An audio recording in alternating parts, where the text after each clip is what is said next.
was the best of times. It was the worst of times. It is the worst of times.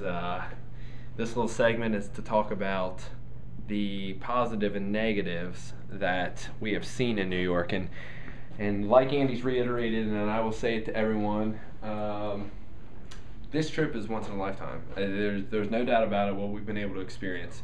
Take it, Andy didn't win the 10,000. That would have been nice icing on the cake, as my buddy Zach said. Good job for Mike. Yeah, absolutely. Mike won the $10,000. Yeah. He's a buddy of ours. We're not. Absolutely. I mean, I'll be 100% honest. Like, nothing is hating. I liked him. He's a nice guy. But if Andy couldn't win, I wanted Mike to win. I mean, how can you not root for a buddy to win 10,000? It's just it's a difficult situation. Difficult times. Stuck between a rock and a hard place. Absolutely. 6 dozen in a hand, half dozen in the other. No, it's 6 in one hand, half dozen in the other. You're out of cliches. All right. But anyway, we have this trip's just been great. It's just been awesome. We have seen some awesome stuff. What Sunkist has done for us this weekend has just been unreal. They go out of the way. I lost my cell phone, left it in the Suburban. By the way, Suburban picked us up. The first day. This before they even knew who we are. I walk inside. Less than a minute goes by. I realize I left my cell phone in the Suburban. Guy gets on the phone, calls the Suburban company, or the transporting company. Transporting company calls the Suburban driver. Suburban driver comes around, gives me my phone within a couple minutes. Doesn't even know me. It was awesome. It was awesome. The food, the events, the tickets. The game. Great seats. Yeah, they're amazing. They told us that we could probably easily sell our seats for multiple hundreds of dollars for starting for a couple days ago. So if we would have sold our seats, yeah, if we would have sold our seats. Never want to sell your teats. I'll tell you that much. If you want to sell your seats, we would have won probably, or we could have gotten easily probably 500, 1,000, maybe even more dollars. So yeah, we've also seen a lot of kindness. Just different vendors have been really cool. Just been really nice, telling us what we should eat from them and stuff. And just some of the people, New Yorkers, they see the Kentucky hat on, which I've repped all weekend, and they're like, "Why are you here?" And I'll tell them, "How's Kentucky?" All this kind of just friendly. New York, it has a bad rep, and I've met some people to challenge that. On the other hand, we've had some interesting situations. To start off, we went to the Metropolitan Museum of Art. I think that's what it's called. If I got that wrong, I'm sorry.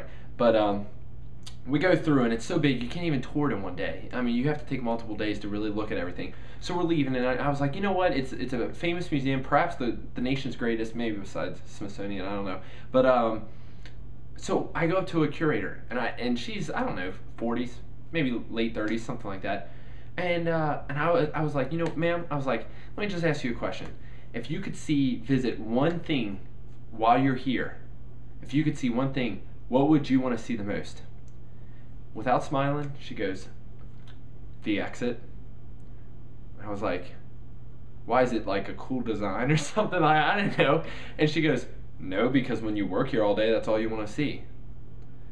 I was kind of thrown back by this.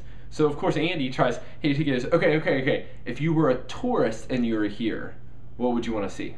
And she goes, well, we've got 4 blocks of stuff here. I don't know. Take your pick. Take your pick, that's right. That was it. Now, I understand, there's a ton of stuff, and she probably gets harassed by tourists all day long. And I'm sure it is annoying. And I'm sure you find that everywhere. But it's a major museum. You've got people, that's your job. Her job was to help people. So I was a little turned off by that, but that happens everywhere, whatever. Well then, when we walked in the museum, they have a price up there that says $20 to enter per person. Discount to seniors and students. But you don't even have to pay anything to walk in. Underneath in really small print it says recommended price. You could get in for free. Luckily we were told that you can give them $1 and get in their museum. Well, I think we gave them a couple bucks each or something like that. But somebody, we talked to someone in New York, we were like, oh, what's the deal with that? They're like, that's how they scam school groups, is they get large groups, and especially tourists from out of town, and they don't know any better, so they get the money. And I was like, well, I was just kind of thrown back by that. I was like, man, this is kind of a scam. Like, what's going on? I could see that they need money and stuff, but I mean, either make up a set price or don't. It's not really fair to people from out of town, I guess. We go to the Empire State Building. Coming out of the Empire State Building, Bishop gets his and I get our pictures taken. He takes off the hat so he looks like a goof troop, and it's an awesome picture. Well, we had 2 wallets and a 5x7 or something like that. And Andy asked if he could pay the lady if he could buy them separately. She goes, no, you got to pay for them together for $20. Take the pictures up to the counter. We were gonna buy them. That lady right there is like, do you want the wallets or the 5x7?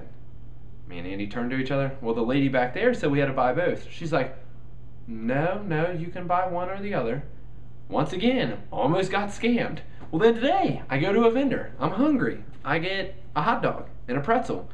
Andy gets 2 hot dogs. Hot dogs, $2 each. Pretzel, $4. 3 hot dogs, $2 each, $6, plus pretzel at 4, makes it 10. I hand the gentleman a 20.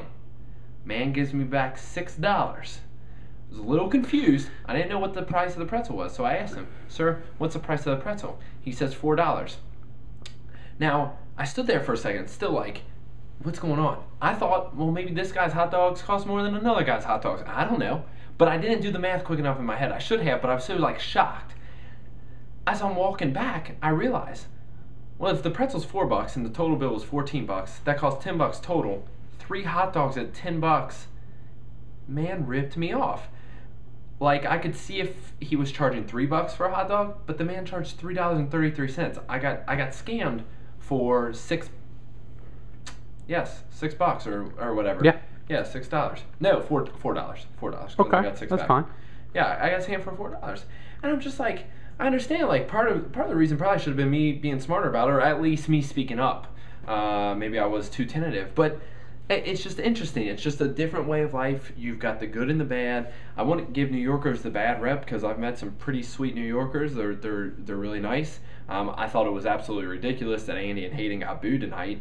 I feel like I'm not being bitter, and I'm not saying Mike shouldn't have won. Don't hear me say that. But I think that it should have been whoever got the most cheers, not the sheer fact that Andy and Hayden got booed like from the beginning because they went first and second. And let me just throw a really quick disclaimer. I am so glad that Rupp Arena does not allow beer and alcohol at their basketball games, because although it made it a little bit crazy tonight in the stands, I felt like I was in the dog pound at Cleveland Stadium or something like that. These fans were atrocious. I would never bring my kids to these games. Every other cuss word came out as loud as it can be. They interrupted "God Bless America" to say "Go Mountaineers" and "Let's Go Irish." Everybody. Let's not forget the classic "Beers and Mountaineers," baby. Yeah, beers and Mountaineers during God Bless America. Unbelievable. I know it wasn't the national anthem, but still, you're in New York City. They're playing "God Bless America." You remove your hat, be respectful. Don't be chanting stuff. The poor girl down there is trying her best to sing the song, and all she hears are these cheers and stuff. It's just, I don't know. It happens everywhere, but I will tell you this much: it would not have happened at Rupp Arena, and there's my disclaimer right there for Rupp. So, it was good. That's that section, I guess, and we'll see what happens tomorrow.